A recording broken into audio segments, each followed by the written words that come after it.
What's up, everybody? Welcome to today's video. We're working on the E36. We're trying to diagnose my P1188 code. Today we're going to be using a diagnostic smoke machine to see if we can locate any vacuum leaks.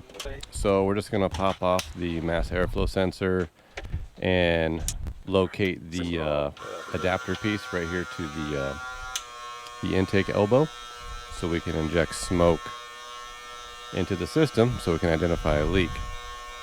I was actually using coconut oil, so coconut oil actually works. Doesn't smell very good, so just make sure you're like in a ventilated area. So as you can see here, I got the smoke machine going, and soon after, this thing would have like blowback. It had too much pressure. So what I realized that I had to hold open the throttle body with one hand and hold in that adapter with my other hand. Yeah, so it worked, and as you can see, all the pressure keeps pushing the adapter out, which indicates that there are no vacuum leaks. And this tool is really easy to use. I got it off Amazon for cheap, like 75 bucks.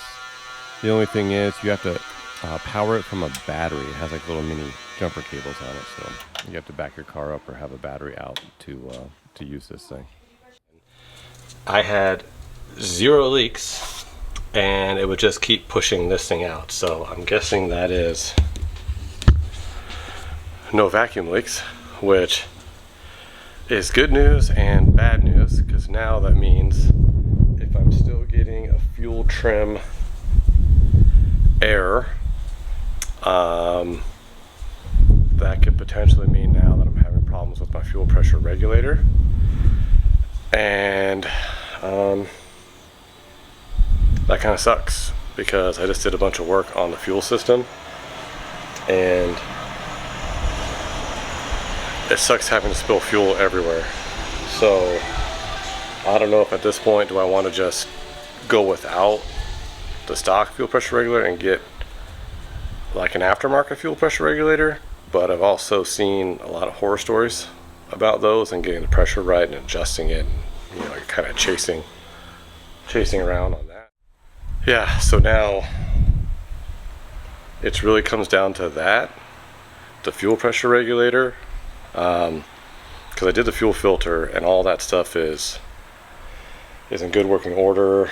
Like I said on my past videos, I covered it. I had all new injectors, cleaned everything out, the fuel system, a new idle control valve, all that stuff's changed. I've taken the intake manifold off numerous times. Like I said, so I went through all those vacuum lines. I don't have a vacuum leak, so all that stuff is shored up. Yeah, I just don't know what it could be besides the fuel pressure regulator, or I guess it could be the upstream O2 sensors, because I think with my tune, I have my post-cat O2 sensors plugged in, but I don't think they're doing anything. I think they were coded out. So I guess it just comes down to the fuel pressure regulator and the O2 sensors. I don't know which one I want to do first. I don't even know if I want to do either of them, because the O2 sensors are expensive. So I don't know, guys. The P1188 fuel trim code really sucks. I hope it doesn't happen to any of you. We're on this adventure together. If anybody needs a diagnostic smoke machine, hit me up. I got one for sale. Thanks for watching. Like, comment, subscribe. See you guys later.